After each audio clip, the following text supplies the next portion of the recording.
Yo, what's up dudes, Skinner here, and I have my favorite build I've ever played, and I just want to show it to you guys real quick.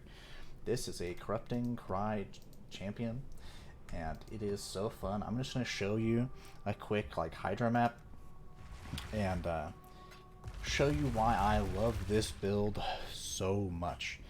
It is the cruisiest build I have ever played. It's super tanky, it's very fast, it's like RF in tankiness and playstyle, except that you don't have to stay on the screen with them. It dots the whole screen, so it's just a bigger AoE, it feels even smoother, you're just phasing through everything, you're just blasting. Let me check to make sure there's no need for fizz. Very cool. We've got a 120k, actually 126k EHP. We're running around with, a fourth vow, divine flesh setup. We have basically full flask uptime all the time as we run around. Pretty much nothing can kill us, and we do 2.5 million on just the corrupting blood DPS as we're running past everything. And then we drop our Vol Reap and Reap when we do the single target, and then we total up to about 6.6 mil with my current iteration. But I will talk about what you can do with a really low budget. This is me at 20 divines invested, but honestly I have a 6 divine cosmetic foil Watcher's Eye and an unnatural instinct that is half the budget, and is totally unnecessary.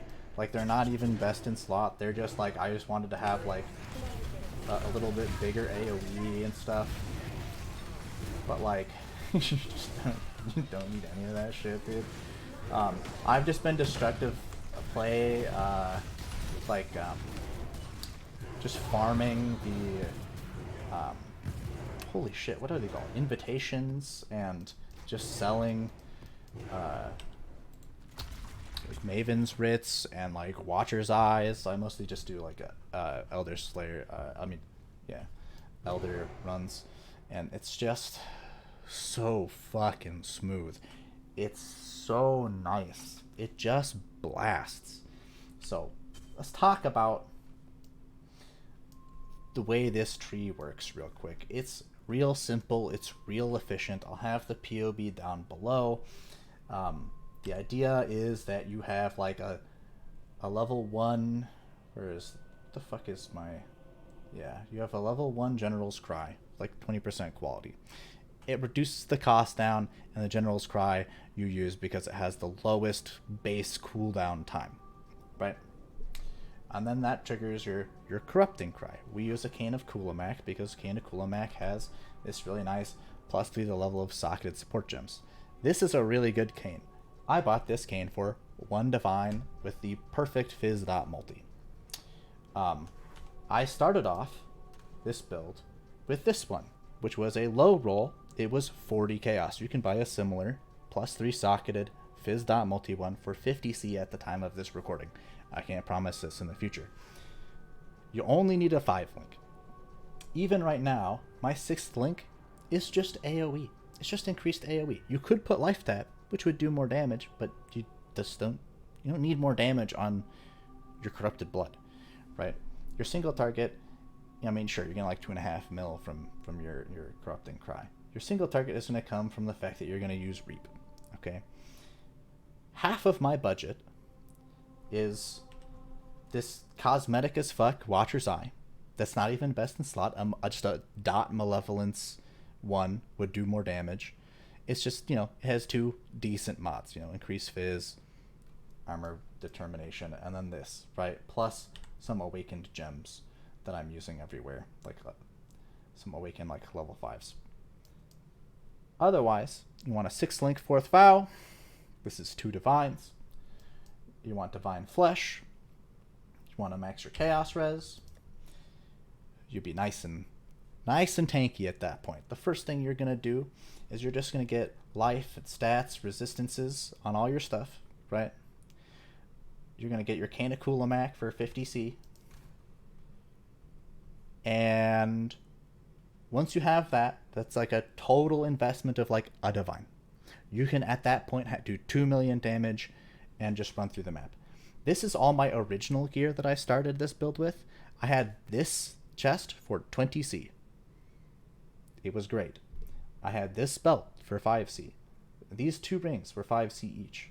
This amulet was just a 5C, just stat amulet with some life on it. I allocated charisma. The reason why you unallocate charisma, which is a small investment, is because it saves you from having to grab the mana mastery for the mana reservation. Let me scroll so you can see the mana reservation efficiency. That's it. Just a little optimization, not even necessary. I didn't have charisma for a long time, right? So you get those basic stat stuff. You have a cheap cane. You're doing 2 million damage. You're blasting. It's fine. The big improvement is you spend 2 divine. You get a nice 4th vow. Spend another divine. Maybe. Honestly, I bought this for like 40C. It's just a glorious vanity. So you can have your divine flesh. Okay. You're tanky. At that point, you'll have like, 80, 90k EHP. The rest of this investment is to just push it from doing like 2 million damage up to like over 6 million damage. And you can push it farther. I mean, I don't have any like level 6 awakened gems. I mean, I don't have like a good Watcher's Eye. I actually am using an incredibly budget Forbidden Flesh combo that I want to highlight to you guys. Worthy Foe. I bought the pair of these jewels for a total of 70 chaos. A total of 70 chaos. Worthy Foe is this node right here on champion. Enemies taunted by you take 20% increased damage. That's not quite a 20% more multiplier, because anything else that, causes them to take increased damage, like Natural Authority here, it causes, enemies taunted by your war cries take 8% increased damage.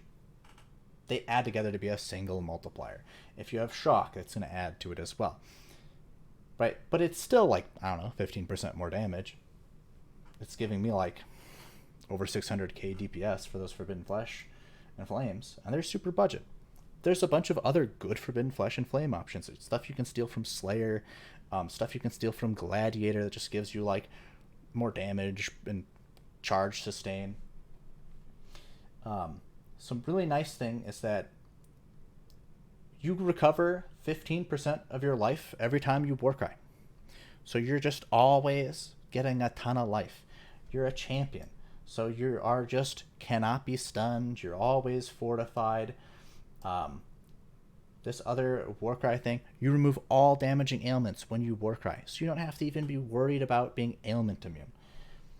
Since you have like insane flask uptime from just mapping, because everything is constantly dying and you just use charges when full, you just make sure you have a reduced effective shock, and you take reduced effective shock, you're shock immune.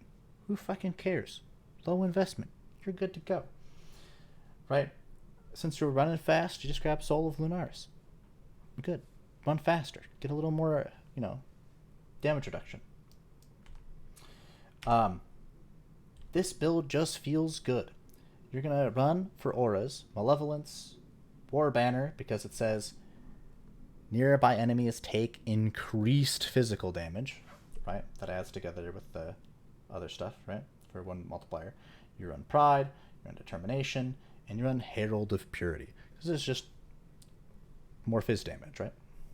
I actually used to run Scarebots, but running Herald of Purity and the reduced preservation efficiency is what let me drop the Mana Mastery and another 8%er over here. So in the end, Herald of Purity ended up being worth more because it let me come over here and grab this this Fizz cluster. Anyway, this build's fucking sick. I'll have the POB below.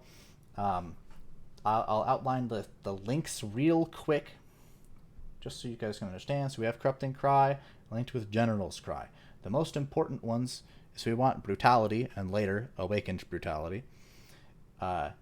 You don't really care about Ink AoE. This is a 6th link, super luxury, not necessary. You run Efficacy and Swift Affliction. Later you can get Awakened Swift Affliction. Kayn gives you so much by giving the +3 to all the support gems. It's really good. And again, the combo of +3 support and Fizz dot multi is stupid fucking cheap.